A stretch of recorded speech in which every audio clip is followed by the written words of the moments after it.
What's up, everybody? Welcome back. Demon Slayer 8 through 11.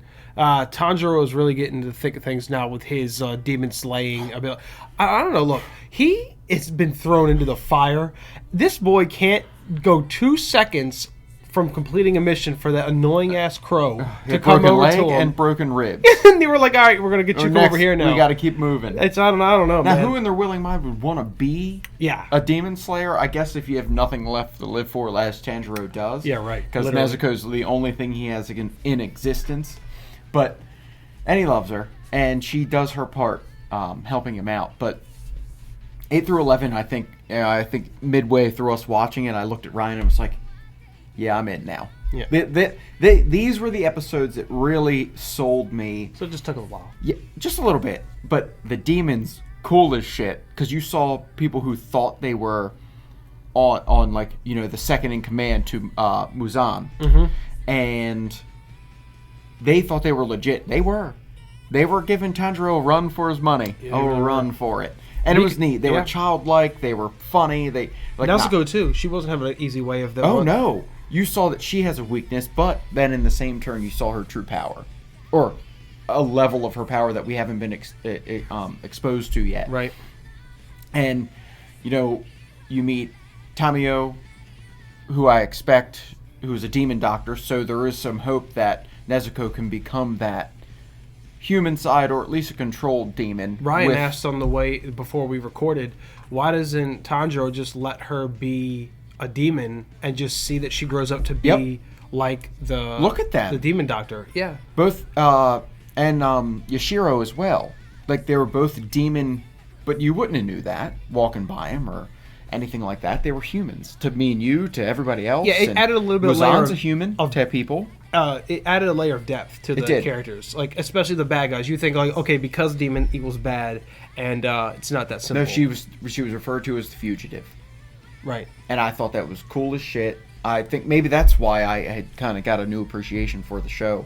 You know, it opened up. Tanjiro's not the only like good guy, right? There's people who do not like Muzan at all, and are trying to stop the things that he does, and you know. 3 of these 4 episodes were that his second mission.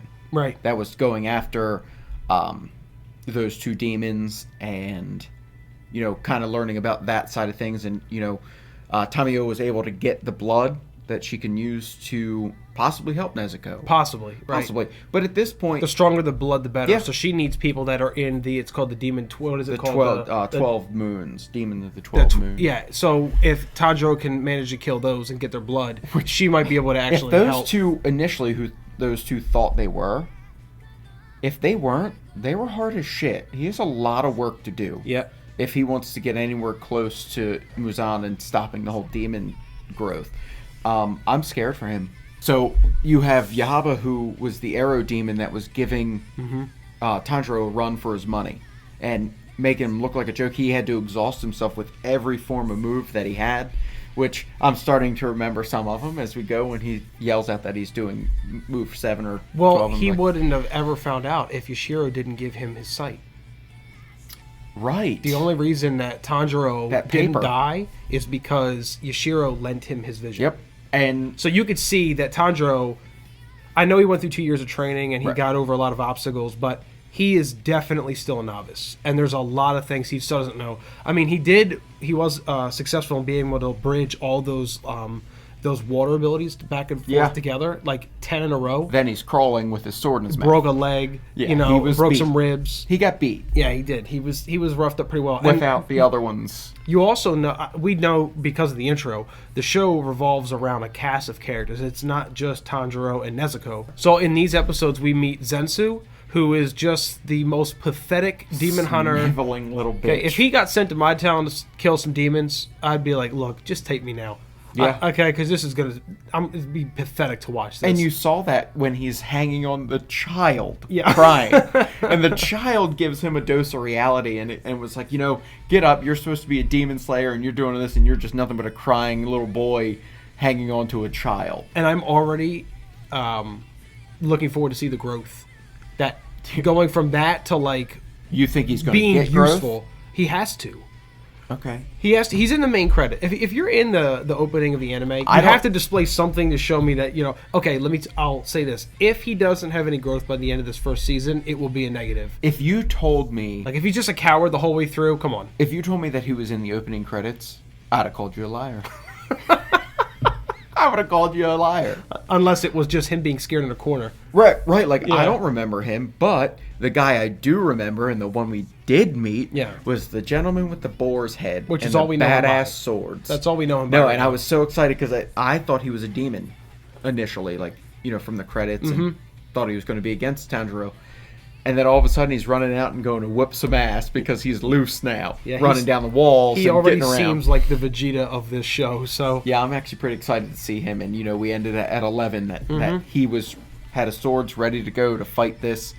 Like, if he hits himself, the room switches. He has like drums coming out of his body. I thought that was pretty cool. So with this 4 alone, I think this is where, all right, it's getting fucking good. So and just to follow up and close out, that the house they're in almost feels like a domain expansion in Jujutsu Kaisen that he used to have. Above Ryan's Head is the video series to that.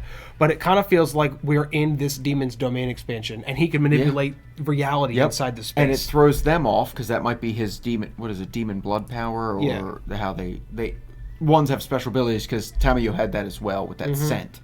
That actually beats Asmaro, because with that she spoke Muzan's name, and then you saw that curse come out, and which is something else we know. Like, demons can't say his name. I thought the guy from the last episodes that we were watching was lying about that. No, he just didn't want to die, right? And he knew that it's in their blood. That program is in there, so as soon as they say it, they do. And that way, anybody probing them could never get close to him. I thought it was so cool. I think so. Man, I'm really enjoying these last 4. If they're all like this, we're in. I'm glad you're on board, man. Yep. Because internet would not have liked Maybe you it was if just you the said, boars. man, fuck this show. Okay, Maybe D tier.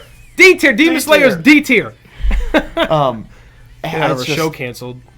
That, and I think Boar's Head coming into it opens up another level, and that they're finally developing the characters. And opening out a little bit. Yeah. And that's what I'm liking. Okay, great. So that was episodes 8 through 11 of Demon Slayer. If you guys like what we're doing here, as always, like and subscribe, and we will see you on the next one.